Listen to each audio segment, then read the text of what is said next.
Hello and welcome to the Hardy Brain, the show that takes athletic, introverted entrepreneurs and leaders and transforms them into ironclad brain performers. I'm your host, Dr. David Hardy.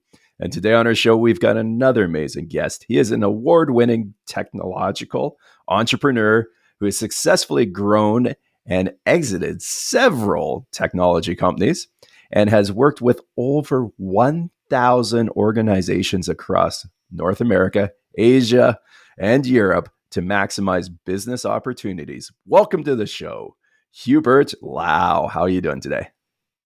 Oh, thank you, Dave. Just it's quite an honor to be on your show. And hello, everybody. Yeah, no, I appreciate that. And one of the fascinating things when we were just getting to know each other here before the show was just how passionate you are about making a change and difference in this world. Um, you're like, yeah, we can always make money, but it's kind of that lasting change that as entrepreneurs we're after to achieve as well as just personal gain or comfort. And you're starting with a new company here, Alberta Food Security Inc., correct? And what's kind of Yes. the mission behind this then? Well, Alberta Food Security Inc. is really about how do we use indoor vertical farm technology to feed the population, or better yet, to supplement the existing supply chains and challenges. Uh, so, how is this going to make the world a better place then? Well, Dave, let me tell you. Uh, Really, what it comes down to is we've the original inventors of the technology had figured out a way to have dynamic lighting that is low powered, Okay, and so you're usually low reducing the power, yeah, power. Okay. reducing the power, which is very critical. But quite often, when you reduce the power, it doesn't give out enough photonic output to grow plants.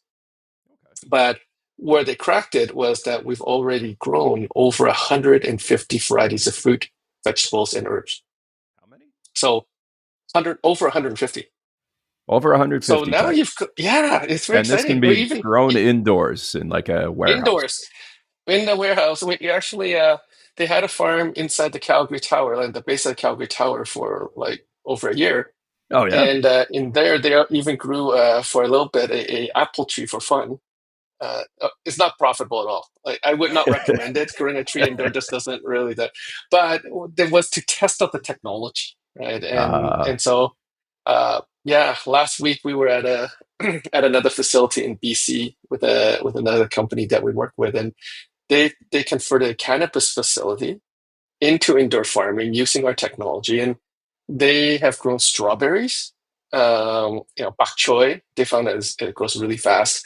A whole bunch of different herbs, and they keep testing different formulas and so forth. And so we had a group out of the actually two groups out of the US came with us, and we were all blown away how delicious the strawberries were. right. Like it was Because, absolutely wow. so juicy and sweet, and yeah. Well, that's massive because like when I've heard about like vertical farming, I think of like the high powered lights and just growing lettuce, and I'm like, I hate lettuce. Like, like lettuce is boring to me. Like, so you're growing strawberries indoors, Yeah. and yeah, there's something about fresh as well. Like in Canada here, we get shipped our fruit, and it it's by the time it gets to us, it's not as flavorful. And you go on Dave, I this don't understand what you're vacation, saying here, buddy. Like, don't you uh, like vegetables that looks like the truck ran over it 3 times before you got it? right? That was gassed at the border, I and know, exactly. Gas at the border. that was Yeah, no, you're all grown jokes aside. rock hard. Like, can you grow avocados? Is You avocados a know what? thing? Avocado is actually a type of tree or bush or something like that, and Right. it's more difficult. It's not that we can't. We're trying to figure out how to grow it profitably, Yes. because of the density and so forth. And that's part of the business model we have is because we can grow so many. What we do is we talk to like our model is that you can start farms as small as like 2-3,000 square feet. So instead of Okay. the traditional like 20, 30, 50,000 or 100,000 square feet farms, we can start small you grow. And we would try to speak to food services or restaurants about 5 kilometers radius from the farm. Okay. So keep it very local. So we're taking grow local, support local, eat local to another level here. And Definitely. you're employing local too, right? So the idea there is that within that radius, we figure out, who may be good customers. Then what could we grow that they really want at a consistent quality, consistent volume, and consistent price? And we calculate to make sure we can make the profit margins we can when we do that, so that even before the farm is built, you already know what your P&L is going to look like, what your profit and loss is going to look like, and that's been extremely exciting. So we get all kinds of requests. Like we talked to one group and they said, "Oh, by the way, zucchini flowers. We want zucchini flowers, right?"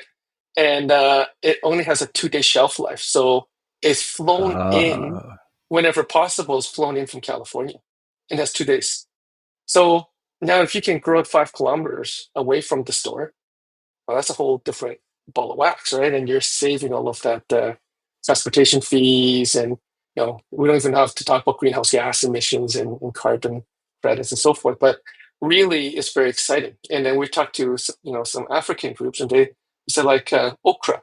They can't get good okra, right. You and can't. so now you're like, oh, wait a minute, you can actually do those. So we're waiting for a batch of seeds right now from Congo, from Ah, from the African community, who was the same type of okra they used to get when they lived in Congo.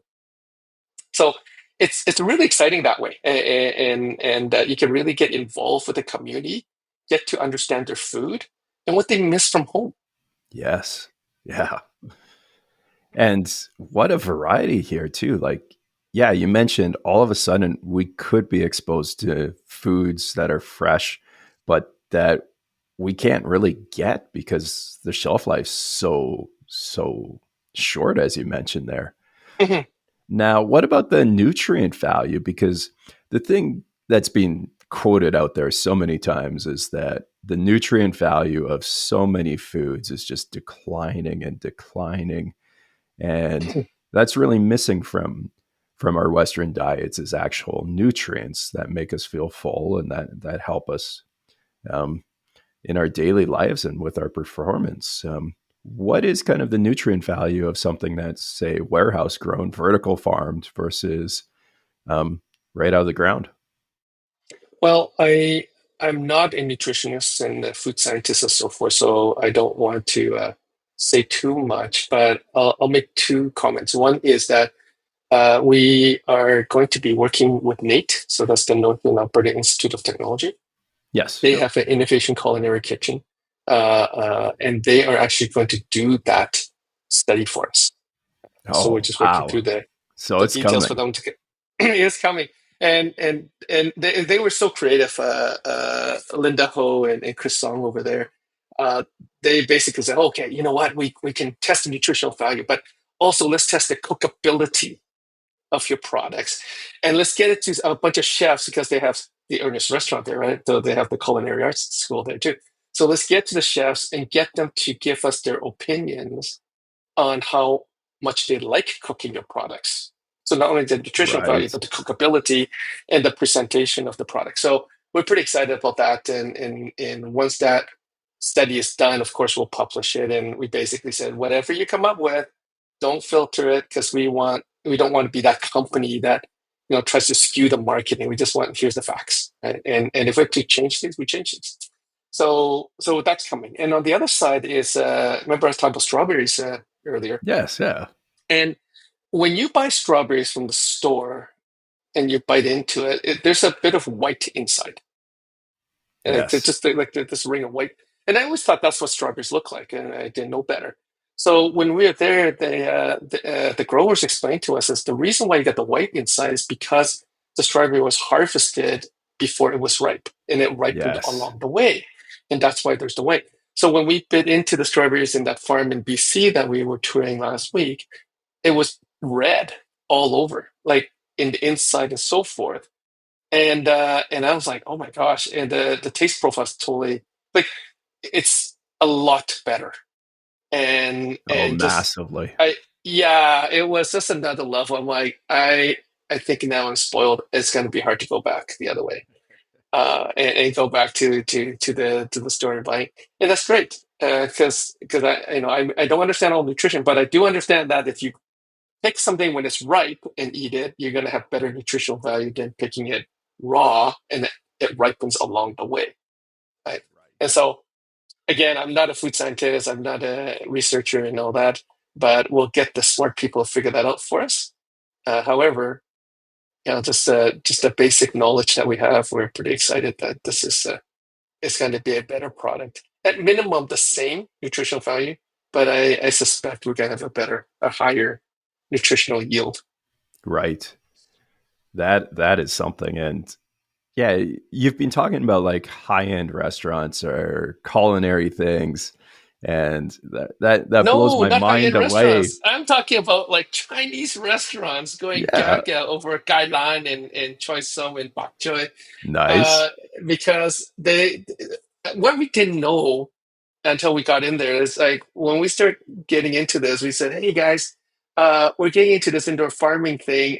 Since we're all friends and so forth, under non-disclosure, would you mind sending your weekly or monthly vegetable orders to us so we know what you're buying, how much volume, what price you're paying, who you're buying it from, and all that?" So lucky for us, they all kind of say, "Yeah, no problem." So my son Josh was getting these weekly emails from everybody of all of their invoices, and so we saw an interesting pattern. One is that uh, the price changes daily. Oh, It's like okay. daily. I'm not weekly. Wow. It changes daily, right? Because of exchange rates and everything else. Number Yes. two is that the quality is all over the map.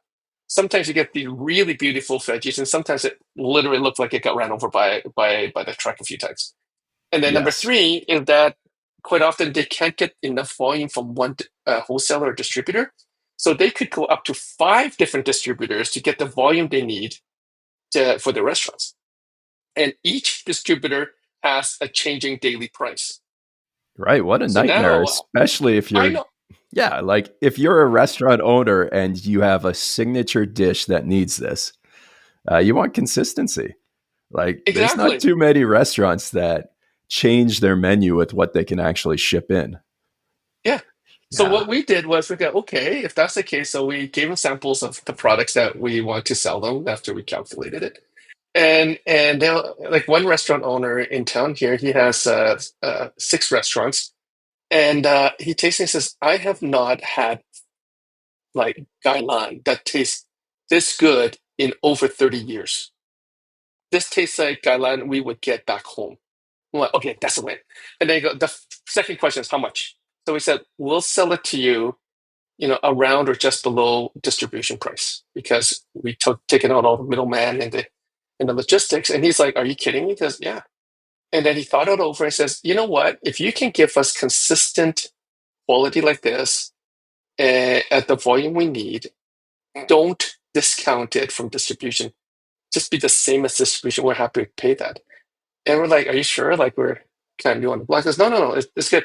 He says, "The thing that you also don't know is that when we get our veggies into the restaurant, usually our chefs will have to throw out between 10 to 30% of the batch right out of the Yes. box because Yeah. they're just no good. They're crap. So Yeah. if you bring it in and we don't have to throw anything out, I already made 10 to 30% more margins than I would have in the past." Yes. And and I apologize to cut you off earlier because I'm just too eager here. But what our whole goal is not to sell a premium price. So premium product, but not at premium prices to all the restaurants who want veggies and herbs and so forth at a price point that they can afford and calculate on. And our hope is that it brings down some of the costs on the menu items. Yeah. That would be fantastic. Wow. And it's a win-win all around. Wow. Now, That's our on hope. top of that, this is the restaurant market.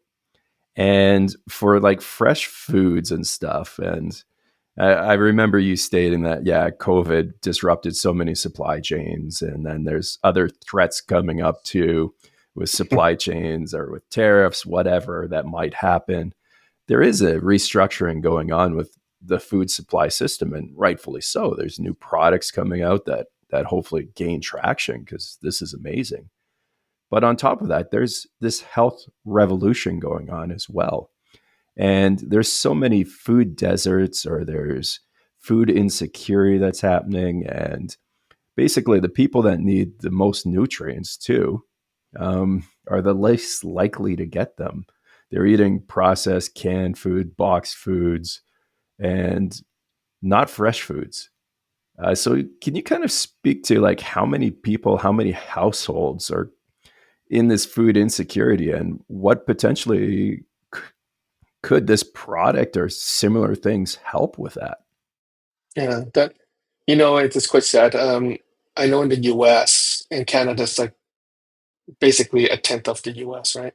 The US in 2022 had about 44 million households and people that could not afford nutritious food. And the sad part about that is 44 million, about so more than the 44 million. population of Canada. Yeah. Yeah. And over 10 million of those are children under 18.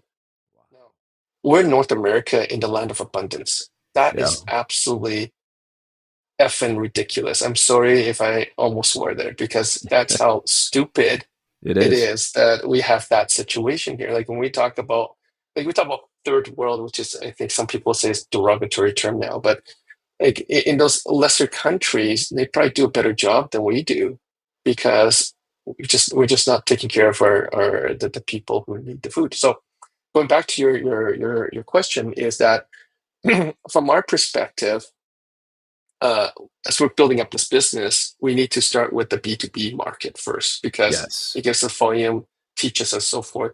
So we talked about restaurant market, but we also haven't talked about the grocery market. So we've had some of the national chains in Canada, one in particular that we absolutely adore them. Can't name them yet, but the head of indoor produce buying for the whole company uh, got to know us, and he actually flew in his whole team, including those who are in California, to visit us in Calgary to look at our farm at the time there.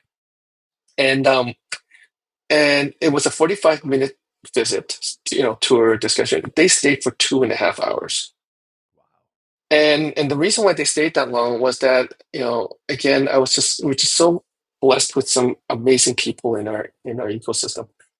They looked at it and says, "We love what you're doing. We love that your whole plan is to start small, like 3,000 square feet, and then grow it because it gives you time to learn." Because they said we've seen those who build like 50, 100,000 square foot farms with all these professionals. They still make a lot of mistakes.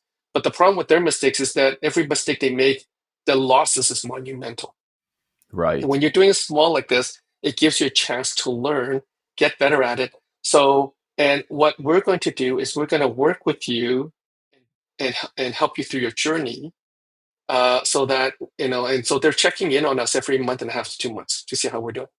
And they said we anticipate in 2 years' time or less, you're going to be part of our supply chain, and that in the beginning, we would look at how to maybe have your veggies mixed into some of our existing brands.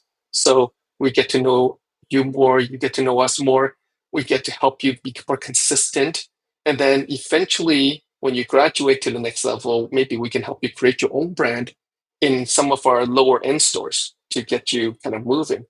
And what that means is that then you can you can help us get those pricing to create nutritious food for that market that needs a lower priced grocery products, right? And then kind of graduate over to the more flagship brands. Uh, the and we absolutely love this. And one of the reasons why they like this is because our whole focus is not to disrupt existing domestic supply chains. Okay. Right. So what that means is if you can get lettuce and tomatoes and cucumbers right now with our Canadian farming operations, we are not going to compete with them. We're not interested in competing. We want to support them. We want So what we're looking for are more the import products, products that are not going to negatively impact our Canadian farmers, and then augment and supplement from that point of view. Right? Right. And so then there's a market for us, a niche for us to get play in, and then we can get into the grocery stores and look at how do we create affordable products, okay, as well as luxury products, but more focus in affordable products for the everyday Canadian. And in any country that we expand to, we're going to take the same attitude, because that's, in our mind, is how you feed the world, is to work with the grocery chains and help them and push the type of products that we could at the price points that the average person, an average family can purchase. Now, do you foresee this being something that is maybe subsidized in the future as well? Then, would there If be it's something that subsidized, pushes it even farther? Like, yeah, we mentioned yeah, politics before, and I don't like talking politics, but I like to talk policies. And it yes, does seem like, especially in the US, there is going to be a big push for mhm, healthy foods coming up. absolutely. Like, Have you been in any of yeah, those conversations, or is this kind of yeah. okay? Well, if this does happen, we're going to do this. Back in the end of 2022, uh, I was invited by our prime minister, along with many other amazing uh, food entrepreneurs, to participate in the APEC conference, the Asia Pacific Economic Collaboration Conference, and it was Yes. held in San Francisco. And again, not talking about politics, we just talk about policies and so forth. But I was had the opportunity to speak for a few minutes about what we're doing, and at the end of kind of my talk, the sitting across from us was the Secretary of Food and Agriculture for California, Okay. and she kept winking at me. I'm like, okay, this is good. I know she's winking at me not because of my looks. She's probably just excited about what we're doing. And then at the end of the roundtable meeting, she grabbed me by the arm and says, "Hey, here's my business card. You got to come back to California." And I'm like, "Why?" She goes, "Because you have a lot of solutions that we need. You use very little water. You very little power. You're growing in a way that augments the supply chain and trying to bring it local. California needs this, right? And quite sure Wow. rest of the U.S. needs this. And And that and is, so don't mean to cut you that's off here, but that's yeah. Go ahead. California, which is one of the biggest exporters of fruits, vegetables. Like Yes. they are the belt of agriculture there in the US, and they're saying they need you. Yeah.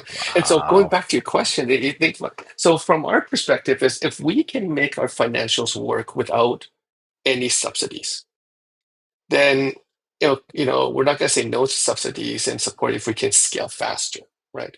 But on the other end, if the subsidies goes to the consumers that need it, we're even happier. Because going back to your earlier point is, well, if we've got basically in the US the equivalent of the population of Canada can't get nutritious food.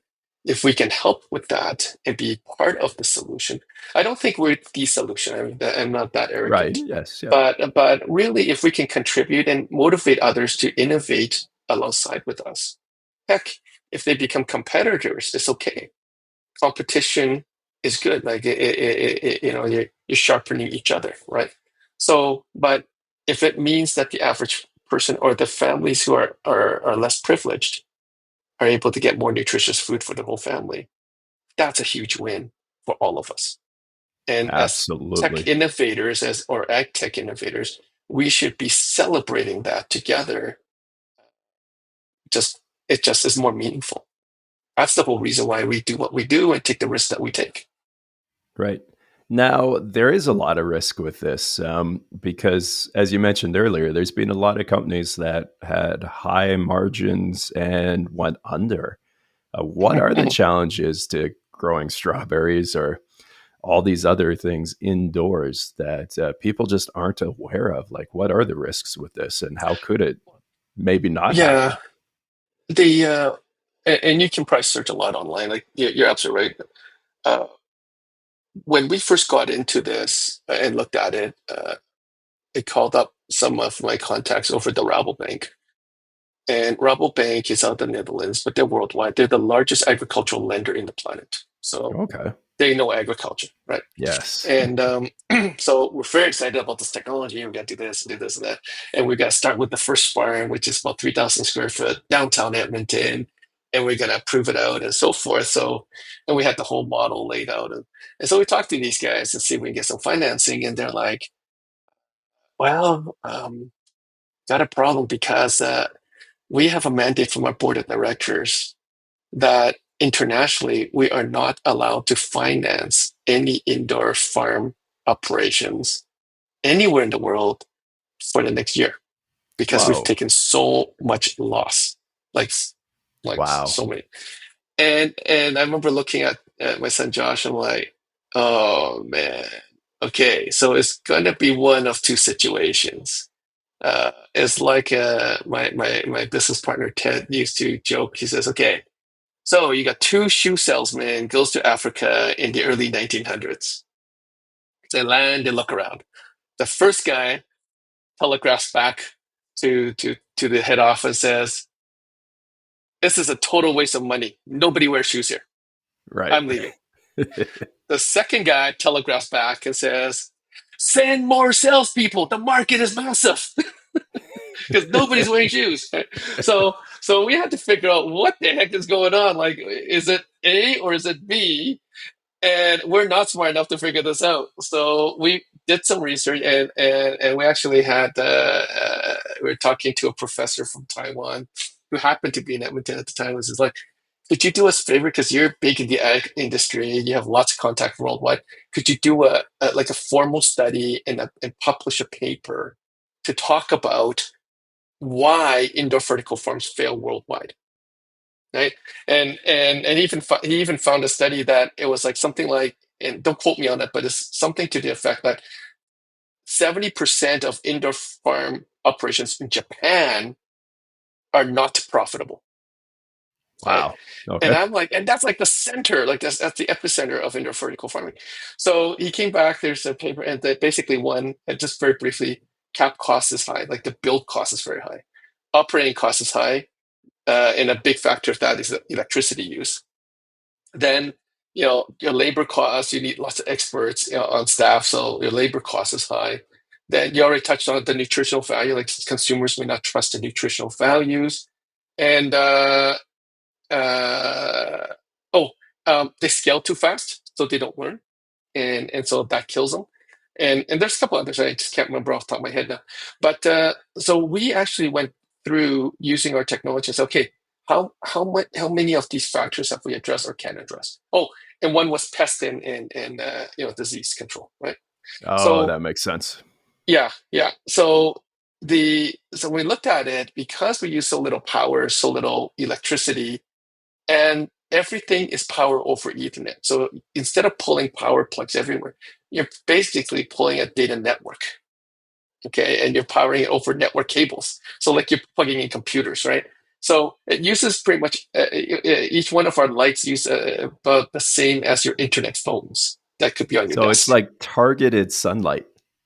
Yeah, and then in terms of sunlight, what we're doing is we're doing dynamic lighting, meaning that there are studies out there that shows there's basically five light spectrums that pretty much every plant in the world needs to grow. So you don't need to replicate the whole sun. And that if you can provide that to the intensity it needs, and then understand at what lights you need more of at different parts of the life cycle, then you actually can help the help the plant grow faster and use less electricity. Right? So very good examples. The reason why strawberries were very sweet is because they crank up the reds right at the end as it's flowering, and that is going to get you sweetness. Right? I was like, cool, like stuff for a living. Brilliant. But yeah, Yeah. so now you think about, so less electricity is all LED based, so it doesn't generate a lot of heat, so you're not forcing the plant to transpire or sweat, so you're not creating all Okay. this humidity. And Uh, and because it's a aeroponic system versus a hydroponic, the water is dripped down onto the plants on a scheduled cycle. So you're not generating a lot of humidity. And so in terms of the HVAC system, there's no big need to do these massive upgrades. So we basically say with HEPA filters, as long as you get 4 exchange an hour, you're good. Now, in Alberta, where we live, if you go to a high-rise commercial building, like an office building, that is building code. Okay, so Oh, we're saying perfect. if you stay within building code, you're pretty good already. You see where we go with this? So our build cost is a lot less. It's just more kind of interior renovations, like put a couple of drywall up, pull some water here. The pipes you can just do all temporary piping. You're not pulling electricity everywhere because you're doing all power over Ethernet. So you just as if you're laying out network computer cables all over the place, and off you go. You know, so the idea there is our build cost is low, then our operating cost is low because we use very little power. So we calculate in our farm to grow the plants. So aside from your typical lights and all that, sorry, typical power usage for offices, our grow modules and so forth needs about on average 8 watts of power per square foot per hour. So it's not that much. It's very, very, very, very little. So a comparison is a bullpen full of computers with 2 monitors. It's about the same amount of power we draw in the same footprint, right? So now then on top of that, we're able to grow all these varieties of products. So now you can pick and choose because if I can't, I've seen business plans, $15 for a head of lettuce. Yeah, Geez, no, I can go to Costco and get 15 head of lettuce for the same price. So I'm not going to buy that. not one I may bit. buy it once just out of curiosity, but I'm not going to buy this weekly to feed my family. So the idea there is if we can pick and choose what we grow, and we have a large SKU and it continues to grow, like we continue to test more products, right? So you got large SKUs to grow at a price point that you're aiming to sell at wholesale prices.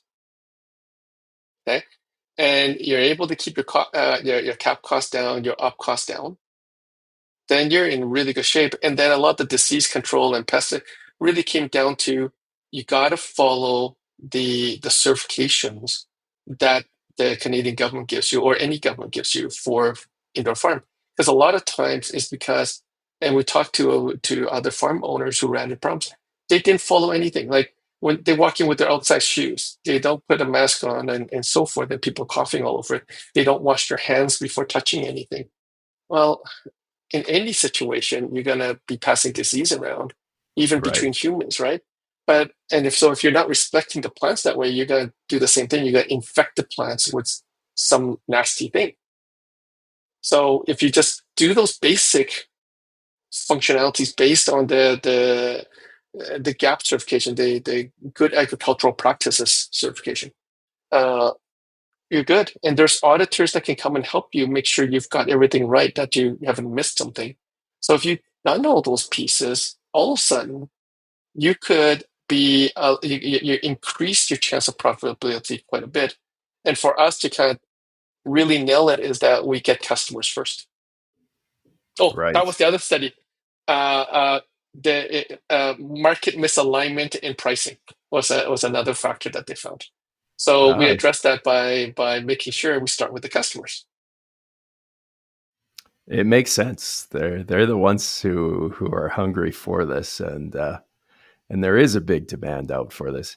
How does this venture stack up to some of your previous success stories that you have? And Well, what's the within the same excitement level company, for you?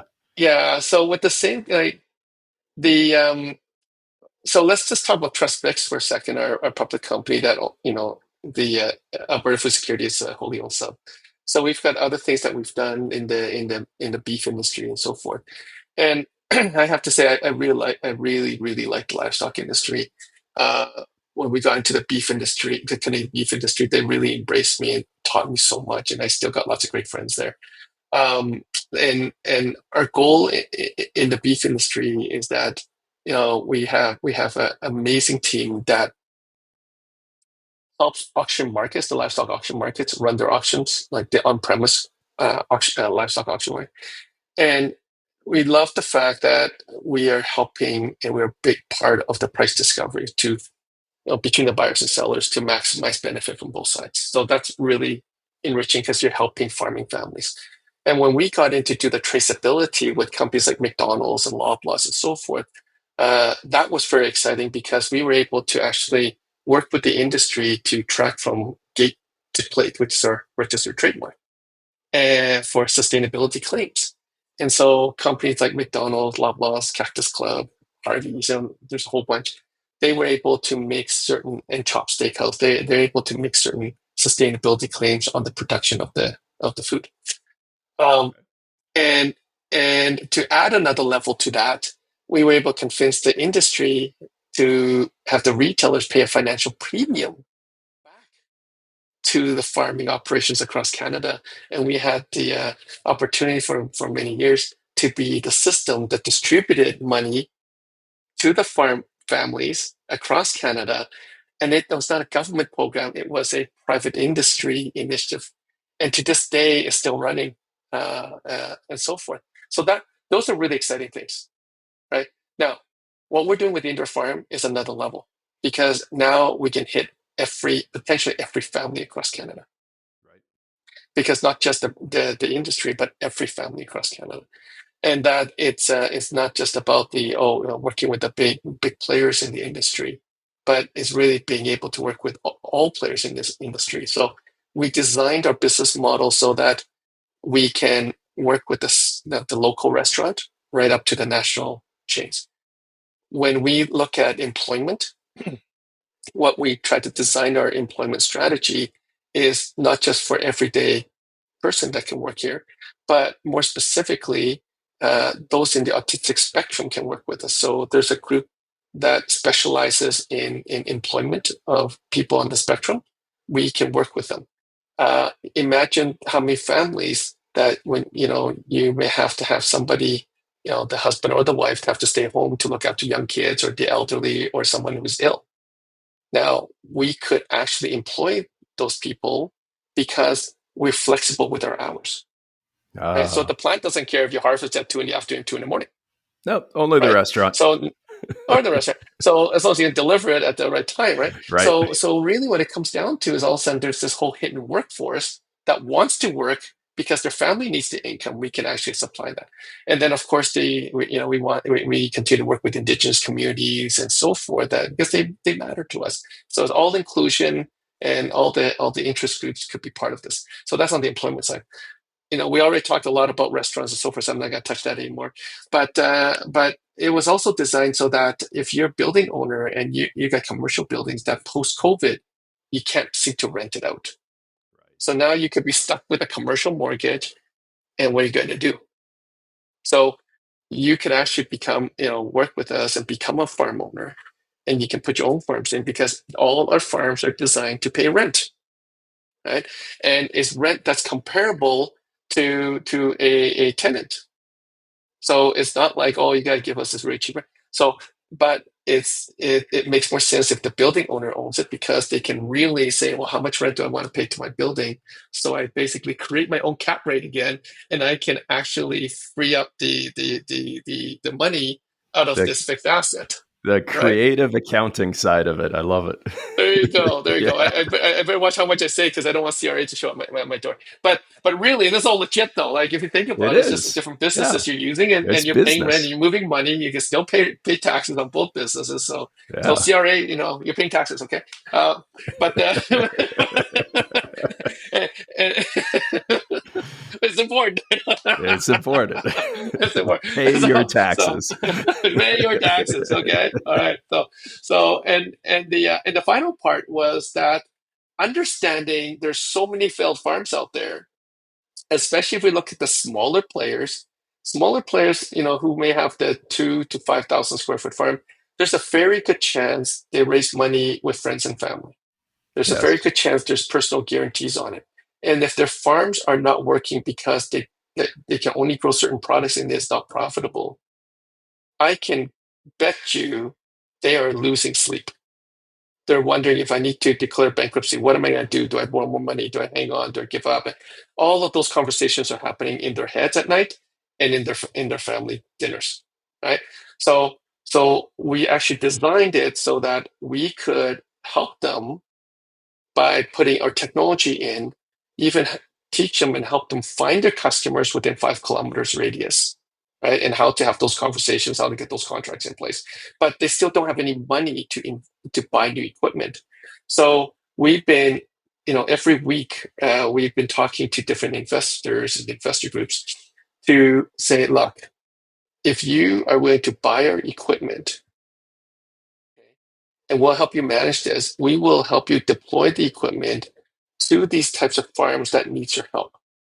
Right. And we've designed it because we'll help the farms figure out what the financials going to look like based on the customers they secure. Is that we can get you back a over 22% cash on cash return a year. So now the investors who are looking for fixed income assets, or a fixed income, if you will, versus a variable investment, they're going to be interested in something like that because that's a pretty significant. And in fact, we started talking to some foundations, because we found out by talking with these foundations is that if someone puts a endowment in and uses minimum $25,000, right, it could take 5 to 10 years before there's enough compounded interest for the foundation to be able to draw like 3% a year. So they have to wait 5 to 10 years before they can draw 3% a year.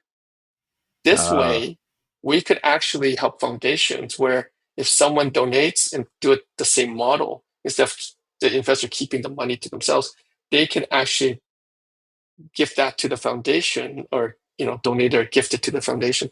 And the foundation from year one gets 22%. Okay? But by helping foundations and investors get what they want, we all of a sudden have equipment that could be deployed to farms that need the technology to get back up on their feet. Right. So this is what we always mean. You got to work in wins. You got to think about what people need. How do we help them win so that you create winners everywhere? And again, keep in mind, we're not encouraging people to grow products that we can buy them from domestic farmers, right? So we don't want to disrupt domestic supply chain. So again, everything we do is not to hurt our existing farming families and farming operations. Right. Wow. I would love to see the mind maps you come up with when planning all this. It's coffee. I tell you, it's coffee. there is definitely a lot of spokes and wheels in this, and you're definitely the mind and have the ability to make things happen.